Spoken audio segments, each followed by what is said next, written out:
नमस्कार भक्तांनो, श्री स्वामी समर्थ. तुम्हा सगळ्यांचा खूप खूप मनापासून स्वागत आहे. तर उद्या 24 जुलै 2025 उद्या आहे दर्श अमावस्या. म्हणजे आपलं जे अमावस्या आहे, आता हे आषाढ अमावस्या जे आहे ते आपल्याला संपत आहे. आता आपलं श्रावण महिना सुरू होणार आहे. तर पवित्र असा हा श्रावण महिना सुरू होण्याआधी ही जी अमावस्या असते याला दीप अमावस्या सुद्धा म्हणलं जातं. म्हणजे या अमावस्या श्रावण सुरू होण्याच्या आधी आपण आपल्या घरातले जे काही दिवे, पणत्या, समई वगैरे आहे, निरंजन आहे, त्या सगळ्यांची आपण पूजा करत असतो. कारण की दिवा असा आहे की एखादा अंधारामध्ये सुद्धा उजेड आणत असतो. एखाद्याच्या व्यक्तीच्या आयुष्यामध्ये उजेड आणतं, प्रकाशमय त्यांचं आयुष्य करत असतो. म्हणूनच दिवेचा हा खूपच महत्त्व आहे. म्हणूनच आपण श्रावण महिना सुरू होण्याआधी सर्व जे दिवे आहे, निरंजन आहे, समई आहे, सगळे आपल्याला पणत्या वगैरे आहे घासून पुसून त्यांना आपण स्वच्छ करत असतो आणि आपण त्यांची मनोभावे पूजा करत असतो. जेणेकरून की आपल्या आयुष्यातले जे काही अंधार आहे ते निघून जावं आणि आपलं आयुष्य प्रकाशमय हो. तर कसं करायचं असतं दिव्यांची पूजा म्हणजे दीप अमावस्या.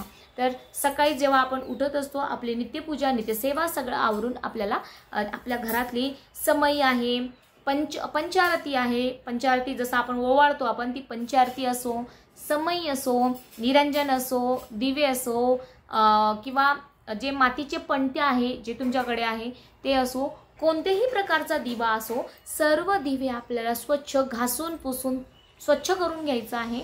आणि त्यानंतर आपल्याला त्याच्यामध्ये तेल वगैरे टाकून ते जे काही दिवे समई आहे ते सगळे तेल वात टाकून आपल्याला प्रज्वलित करायचं आहे, म्हणजे दिवे लावायचं आहे.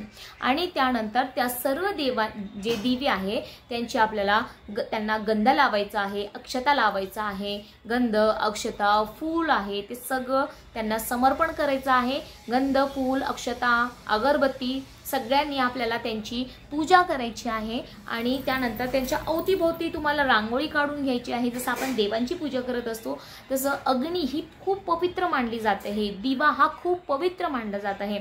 एखादा मंदिर आहे, त्या मंदिरामध्ये तुम्ही कितीही पूजा करा, खूप सारे फूल आहे, खूप सुंदर सुंदर देव आहे, खूप सुंदर मंदिर आहे, पण तिकडे जर दिवा नसेल तर तो मंदिर खूप फिक्कट लागणार आहे, खूप फिक्कट वागणार आहे.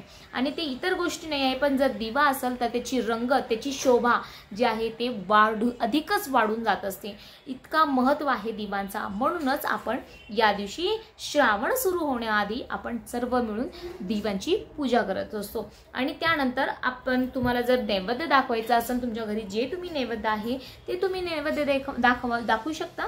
आणि काही जण काय करतात की जे कणकेचे दिवे असतात ते कणकेचे दिवे बनवून त्याला उकडून त्यांची पूजा करत असतात आणि ते नैवेद्य म्हणून ते दिवे दाखवले जात असतात. तर अशा प्रकारे एक छानसा सुंदरसा खाली आपल्याला कपडा ठेवून त्या अवतीभोवती त्याच्या आपल्याला रांगोळी काढून घेऊन त्या कपड्यावरती आपल्या घरातले जे काही पंचारती आहे, दिवे आहे, पणत्या आहे ते सर्व ठेवून द्यायचं आहे. त्यानंतर फूल, गंध, अक्षता वाहून आपल्याला त्या दिव्यांची पूजा करायची आहे. आणि त्यानंतर शुभम करोती ही जी प्रार्थना आहे ती आपल्याला म्हणायचं आहे. संध्याकाळी सुद्धा तुम्ही यांची सर्व दिव्यांची आरती म्हणू शकता आणि शुभम करोती हा प्रार्थना म्हणू शकता. आणि सगळं जे दिवे आहे त्यांना नमस्कार करून आपलं जीवन, आपलं आयुष्य ही प्रकाशमय हो म्हणून असं विनंती करून त्या दिव्यांची आरती करू शकता.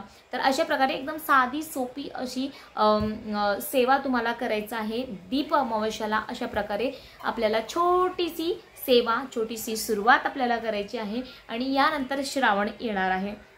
श्रावण या महिन्यामध्ये हा इतका पवित्र, पूर्ण वर्षभरात सर्वात पवित्र महिना आपण श्रावणला श्रावण असा हा पवित्र महिना मानला जातो. आणि या महिन्यामध्ये आपण लाईव्ह सेशन करणार आहे आणि तेही पूर्ण गुरुमाऊलींनी सांगितल्याप्रमाणे आपलं रुद्र असो, आपले संजीवनी मंत्र असो, किंवा अभिषेक असो, शिव प्राकृत असो, शिव कवच असो, रुद्राभिषेक असो, शिव कवच असो, शिव नामावली असो, अमृत संजीवनी मंत्र असो, किंवा महामृत्युंजय मंत्र असो, असं अनेक सेवा आपण प्रत्येक सोमवारी लाईव्ह म्हणून घेणार आहे. तर या लाईव्हमध्ये भाग नक्कीच घ्या. सेवा नक्कीच करा. घरापर्यंत लाईव्ह सेशन तुम्हाला मिळणार आहे. पूर्ण सेवा कशी करायची आहे, 108 बेलपत्र आपल्याला अर्पण करायचं आहे, तांदूळ आपल्याला अर्पण करायचा आहे, पंचामृतांना आपण अभिषेक करणार आहोत. प्रत्येक वस्तूची आपण वेगळी वेगळी सेवा करणार आहे. जेव्हा आपण रुद्र करणार आहे त्यावेळेला आपण पाणीचा अभिषेक करणार आहे. शिवकवच म्हणणार आहे तेव्हा आपण पंचामृतांनी अभिषेक करणार आहे. शिव नामावली जेव्हा असणार आहे तेव्हा 108 आपल्याला बेलपत्र वाहायचं आहे. अशा प्रकारे वेगळे वेगळे सेवा आपण घेणार आहे. तर या लाईव्ह सेशनमध्ये ॲड नक्की व्हा, पार्टिसिपेट नक्की करा.